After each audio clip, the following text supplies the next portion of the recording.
ছাত্ৰ ছাত্ৰীসকল, আজি আমি ভাৰতবৰ্ষৰ ইতিহাসৰ এটা অন্যতম ডাঙৰ বিদ্ৰোহৰ বিষয়ে কিছু কথা জানিম। এই বিদ্ৰোহটোক বিভিন্নজন ঐতিহাসিকে বিভিন্নটা নামেৰে নামকৰণ কৰিছে। ব্ৰিটিছসকলে ইয়াক চিপাহী বিদ্ৰোহ বুলি ঘোষণা কৰিছে। ঠিক সেইদৰে ভাৰতবাসীৰ ফালৰ পৰা ইয়াক ভাৰতৰ প্ৰথম স্বাধীনতাৰ সংগ্ৰাম বুলি ঘোষণা কৰিছে বিভিন্নজনে।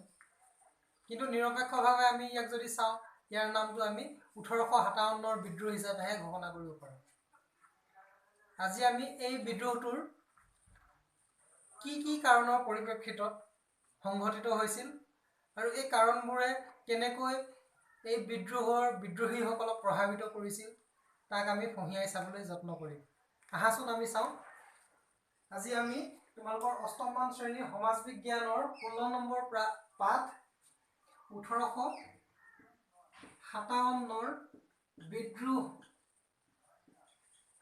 বিদ্ৰোহৰ কাৰণবোৰ ফঁহিয়াই চাবলৈ চেষ্টা কৰিম।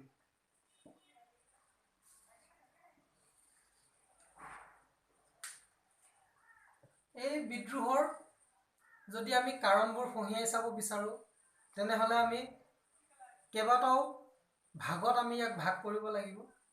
সেই ভাগকেইটাক আমি এনেধৰণে ধৰিব পাৰোঁ। প্ৰথম ভাগত আমি ৰাজনৈতিক ভাগ হিচাপে ল'ব পাৰোঁ, ৰাজনৈতিক কাৰণত ধৰিব পাৰোঁ। দ্বিতীয়টো ভাগক আমি সামাজিক হিচাপে ধৰিব পাৰোঁ। তৃতীয়টোক আমি ধৰ্মীয় হিচাপে ধৰিব পাৰোঁ।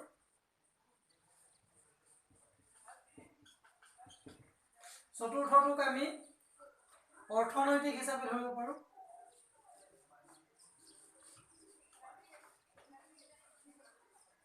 পঞ্চমটোক আমি তৎকালীন হিচাপে ধৰিব পাৰোঁ।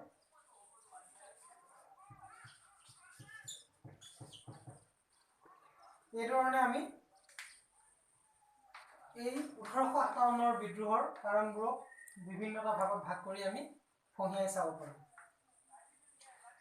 ছাত্ৰ ছাত্ৰীসকল, আমি সকলোৱে জানো যে যিকোনো এটা বিদ্ৰোহ হ'বলৈ হ'লে ইয়াৰ কিছুমান কাৰণ থাকে আৰু এই কাৰণবিলাকৰ পটভূমি আমি লগে লগে সংঘটিত হোৱাৰ ধৰণে নহয়।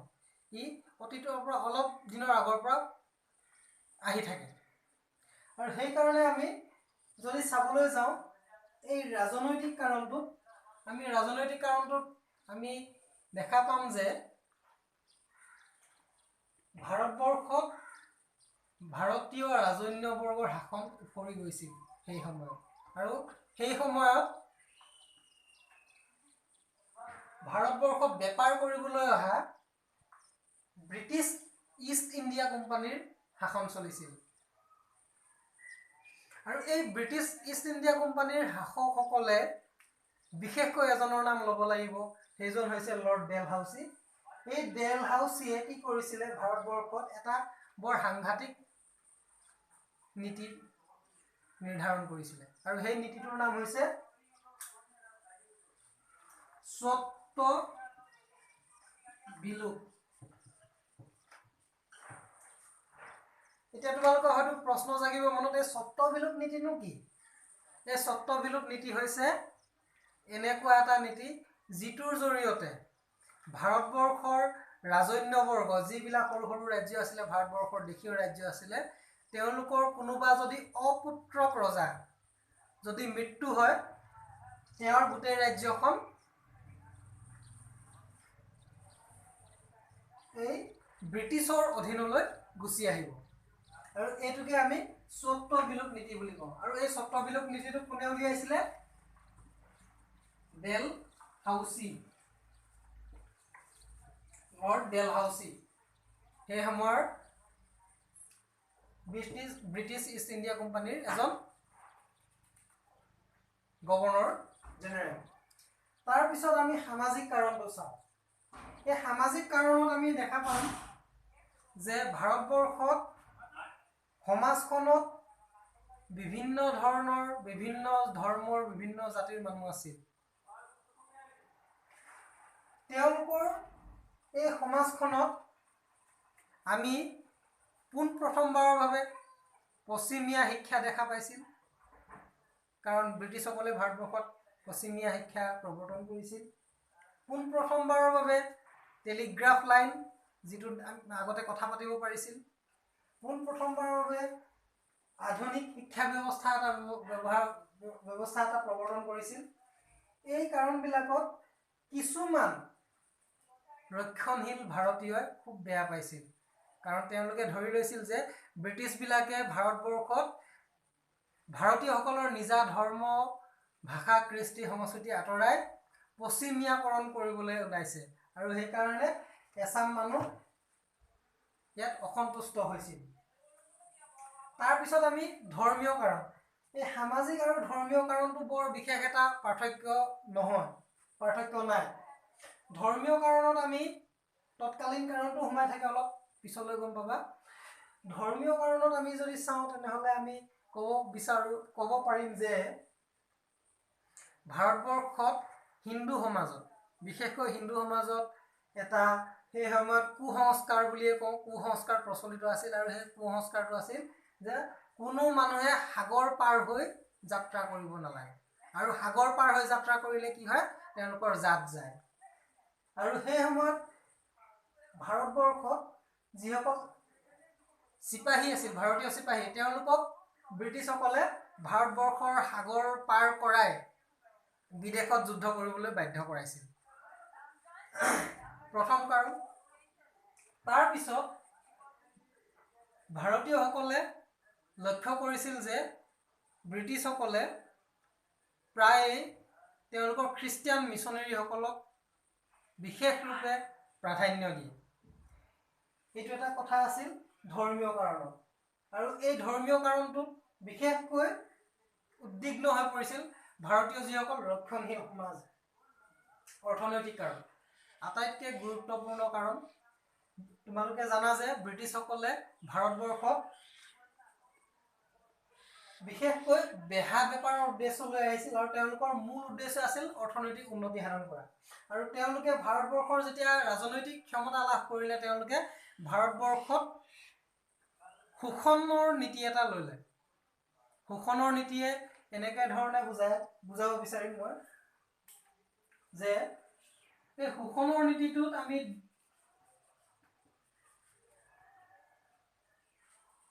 প্ৰথম আমি যদি চাওঁ তেনেহ'লে ভাৰতবৰ্ষৰ যি স্থানীয় উদ্যোগ আছিল, সেই উদ্যোগবিলাকক তেওঁলোকে ধ্বংস কৰিব বিচাৰিছিল, আৰু সেইকাৰণে তেওঁলোকে কি কৰিছিলে,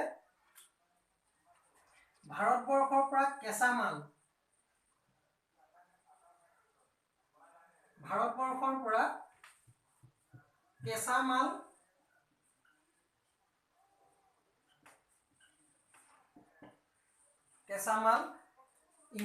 ইংলেণ্ডলৈ লৈ গৈছিল, আৰু তাৰ পৰা বস্তু তৈয়াৰ কৰি ভাৰতবৰ্ষত আকৌ বজাৰত বিক্ৰী কৰিছিল।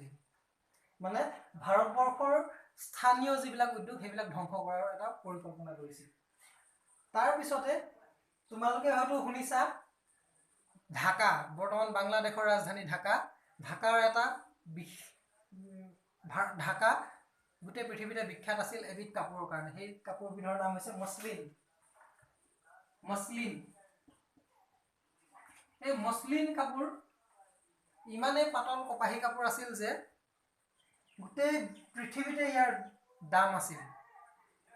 এই তেনেকুৱা ধৰণৰ তাঁতি ভাৰতবৰ্ষত বিভিন্ন ঠাইত আছিল, আৰু এই তাঁতিসকলে তাঁত বৈ কাপোৰ উৎপাদন কৰি নিজৰ জীৱিকা নিৰ্বাহ কৰিছিল, আৰু তেওঁলোকৰ এই সম্পূৰ্ণৰূপে কাপোৰৰ ব্যৱসায়টো ব্ৰিটিছসকলে বন্ধ কৰি পেলাইছিল, তেওঁলোকৰ দেশৰ পৰা অনা মেচিনেৰে তৈয়াৰী কম দামী কাপোৰেৰে।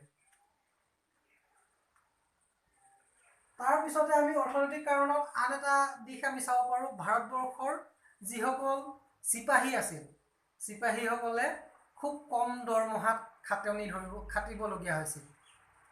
আনকি এনেকুৱা ধৰণৰ গুজব ওলাইছিল যে তেওঁলোকক ভাৰতবৰ্ষৰ বাহিৰত গৈ যুদ্ধ কৰাৰ সময়ত যিটো বৈদেশিক ভাত্তা দিবলগীয়া হয় যুদ্ধৰ বিনিময়ত, সেই ভাত্তাও তেওঁলোকক দিয়া হোৱা নাছিল। এইটো এটা অৰ্থনৈতিক কাৰণৰ ভিতৰতে পৰে। তাৰপিছত আমি পঞ্চমটো কাৰণলৈ যাওঁ, তৎকালীন কাৰণ। এই তৎকালীন কাৰণত আমি এটা ৰাইফলৰ নাম ল'ব লাগিব। সেই ৰাইফলটোৰ নাম হৈছে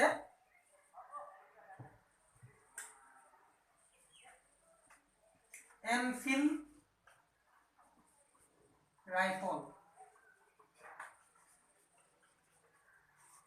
এই এনফিল্ড ৰাইফলটো সেই সময়ত কোম্পানীৰ ৰেজিমেণ্টবিলাকত পোনপ্ৰথমবাৰৰ কাৰণে প্ৰৱৰ্তন কৰা হৈছিল। এই ৰাইফলটো সেই সময়ত কি আছিল, কাৰ্ট্ৰিজবিলাক দাঁতেৰে কামুৰি এৰুৱাই গুলিবিলাক বন্দুকত ভৰাবলগীয়া হৈছিল, কাৰণ আজিকালিৰ নিচিনা অট'মেটিক গান নাছিল সেই সময়ত। আৰু এই কাৰ্ট্ৰিজবিলাক বেয়া হৈ নাযাবলৈ, গুলিবিলাক বেয়া হৈ নাযাবলৈ তাত এটা চৰ্বিৰ তৰপ দিয়া আছিল। গুজব ওলালে যে এই এনফিল্ড ৰাইফলৰ নতুন যিটো ৰাইফল, এই ৰাইফলৰ কাৰ্ট্ৰিজবিলাকৰ কভাৰটোত গৰু আৰু গাহৰিৰ চৰ্বি মিলোৱা আছে।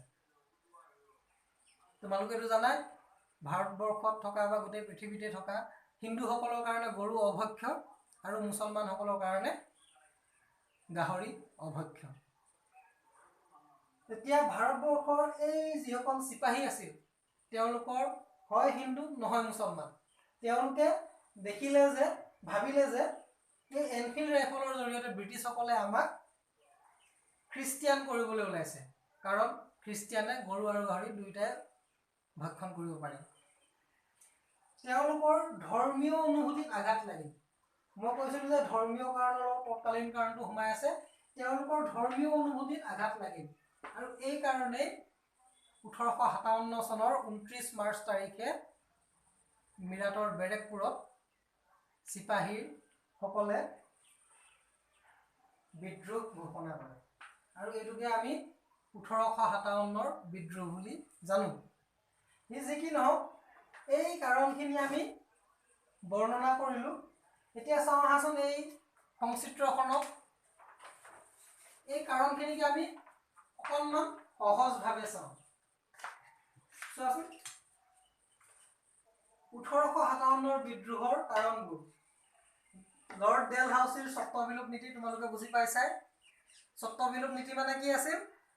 যিটো নীতিৰ জৰিয়তে ভাৰতবৰ্ষৰ অপুত্ৰ প্ৰজা, মানে তুলনীয়া পুতেক হ'লেও নহ'ব, নিজা পুতেক যিসকল ৰজাৰ নাই, তেওঁলোকৰ মৃত্যুৰ লগে লগে তেওঁলোকৰ ৰাজ্য ব্ৰিটিছৰ ৰাজ্যৰ লগত চামিল হ'ব। এইটোকে কোৱা হয় স্বত্ববিলোপ, মানে অধিকাৰ বিলোপ সাধন হৈছিল। এইটো কোনে উলিয়াইছিল? লৰ্ড ডেলহাউছিয়ে। আৰু লৰ্ড ডেলহাউছি কোন আছিলে? ব্ৰিটিছ ইষ্ট ইণ্ডিয়া কোম্পানীৰ ভাৰতবৰ্ষৰ গভৰ্ণৰ জেনেৰেল। তাৰপিছত দ্বিতীয়টো হৈছে চিপাহীসকলৰ মাজত অসন্তুষ্টি। এই চিপাহীসকলৰ মাজত অসন্তুষ্টিটো আমি তৎকালীন কাৰণতো দেখিম, ধৰ্মীয় কাৰণতো দেখিম, অৰ্থনৈতিক কাৰণতো দেখিম, সামাজিক কাৰণতো দেখিম, বিভিন্ন কাৰণত দেখিম। কেনেকৈ দেখিম চোৱাচোন। তৎকালীন কাৰণতো গম পালোৱে আমি, গৰু আৰু গাহৰি চৰ্বি বুলি ওলাইছিলে, এনফিল্ড ৰাইফলৰ কাৰ্টিজত মিলাই থোৱা আছিল বুলি। ধৰ্মীয় কাৰণত আৰু তৎকালীন কাৰণ একেই হয়, কিন্তু সামাজিক কাৰণত কি হয়? সামাজিক কাৰণত এইটো আমি ক'ব পাৰিম যে ভাৰতীয় চিপাহীসকল যিমানেই অভিজ্ঞ নহওক, যিমানেই পাৰদৰ্শী নহওক, তেওঁলোকক সুবেদাৰৰ ওপৰত পদবী দিয়া হোৱা নাছিল। এইটো হৈছে সামাজিক কাৰণ। অৰ্থনৈতিক কাৰণত তেওঁলোকৰ কি হৈছিল? মই আগতে কৈ আহিছোঁ, চিপাহীসকলৰ মাজত অসন্তুষ্টিৰ মূল কাৰণ আছিল তেওঁলোকক যিটো বিদেশত গৈ যুদ্ধ কৰাৰ ভাত্তা, সেই ভাত্তাটো দিয়া হোৱা নাছিল। আৰু আন এটা কাৰণ আছে, ধৰ্মীয় কাৰণতে পৰে। তেওঁলোকে ভাৰতীয় যিসকল হিন্দু চিপাহী আছিল, তেওঁলোকে বিশ্বাস কৰিছিল যে সাগৰ পাৰ হৈ যদি ক'ৰবালৈ যোৱা যায়, তেনেহ'লে জাত যায় বা ধৰ্ম যায়, আৰু তেওঁলোকৰ ইচ্ছাৰ বিৰুদ্ধে ভাৰতবৰ্ষৰ পাৰ কৰি বিদেশত গৈ যুদ্ধ কৰাৰ ব্যৱস্থা কৰি লৈছিল ব্ৰিটিছ ইষ্ট ইণ্ডিয়া কোম্পানীয়ে। 3 নম্বৰ কাৰণটো চোৱাচোন, ৰক্ষণশীল ভাৰতীয়সকলৰ মাজত অসন্তুষ্টি। ৰক্ষণশীল ভাৰতীয়সকল কোন কোন আছিল? যিসকলে সমাজৰ গুৰি ধৰি থাকে। তেওঁলোকে নিজৰ আগৰ যিবিলাক বস্তু সেইবিলাককে ধৰি ৰখাৰ ব্যৱস্থা কৰে। তেওঁলোকে নতুন এটা বস্তুক আদৰি ল'বলৈ টান পায়। তেওঁলোকে এই ৰক্ষণশীল ভাৰতীয়সকলৰ মাজত সেইকাৰণে আমি অসন্তুষ্টি দেখা পাইছিলোঁ। শিল্পী, কৃষক আৰু জমিদাৰৰ অসন্তুষ্টি। শিল্পী মানে মই আগতে কৈ গৈছোঁ, যিসকল তাঁতী আছিল, কৃষক যিসকল খেতিয়ক আছিল তেওঁলোকৰ অৱস্থা একেবাৰে বেয়া আছিল। জমিদাৰসকলৰ জমিদাৰী বহুত গুচি গৈছিল। তোমালোকে পিছলৈ গম পাবা কোঁৱৰ সিং নামৰ এজন জমিদাৰ আছিল যিয়ে নেকি বিদ্ৰোহত নেতৃত্ব লৈছিল। তাৰপিছত সৈন্য বাহিনীৰ মাজত অসন্তুষ্টি এইটো গম পালাই আৰু তৎকালীন কাৰণটো তোমালোকে গম পালাই। ছাত্ৰ ছাত্ৰীসকল, আজি তোমালোকে এই 1857 বিদ্ৰোহৰ কাৰণবোৰৰ সম্পৰ্কে এটা সম্যক ধাৰণা লাভ কৰিলা। এতিয়া তোমালোকে আহাচোন দুটামান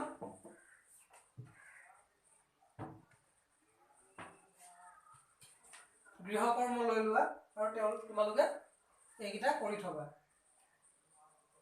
1 নম্বৰ লিখাচোন গৃহকৰ্ম।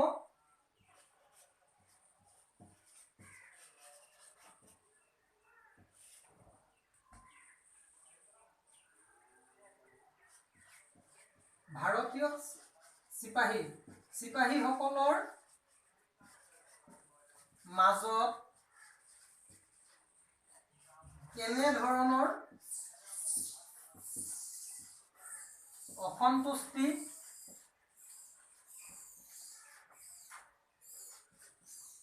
আমি দেখা পাওঁ। এইটো 1857 বিদ্ৰোহৰ ক্ষেত্ৰতহে কৈছোঁ দেই। এই প্ৰশ্নটোৰ উত্তৰ তোমালোকে 150টামান শব্দৰ ভিতৰত লিখিবা। 150টামান শব্দৰ ভিতৰত।